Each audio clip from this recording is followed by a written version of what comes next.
Au Kenya, une centaine d'avocats regroupés au sein de la Law Society of Kenya sont descendus dans les rues de Nairobi, la capitale, vendredi 12 janvier 2024 pour protester contre les critiques de l'exécutif sur le pouvoir judiciaire. On pouvait les entendre scander « Ruto doit partir » devant le bureau du président à Nairobi.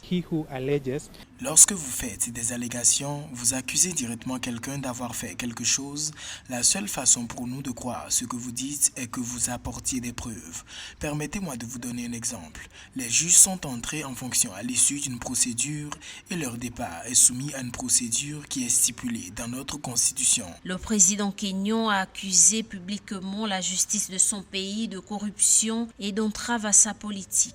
Plusieurs de ces réformes sont actuellement suspendues par des jugements auxquels William Ruto a annoncé qu'il ne se soumettrait pas.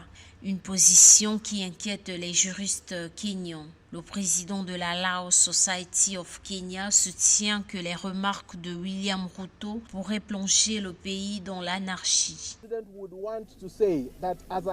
Si le président veut dire qu'en tant que Kenyan, il peut choisir à quelle décision de justice obéir ou non, qu'est-ce qui le différencie de n'importe quel autre Kenyan qui dirait « nous n'allons pas obéir à ces décisions ». La voie que nous avons empruntée ne peut nous mener qu'à un seul résultat, l'anarchie. L'opposition, quant à elle, soutient que le président tente d'intimider les juges pour qu'ils rendent des décisions de justice qui favorisent l'actuel gouvernement. Le président kényan a inauguré le 10 janvier 2024 le chantier d'un projet de construction de logements sociaux à Nanushi, au nord de Nairobi. Pourtant, la justice a suspendu fin novembre 2023 certaines dispositions de la loi de finances 2023 destinées à cette politique. Depuis une semaine, le président Ruto multiplie les déclarations accusatrices contre les juges kenyans.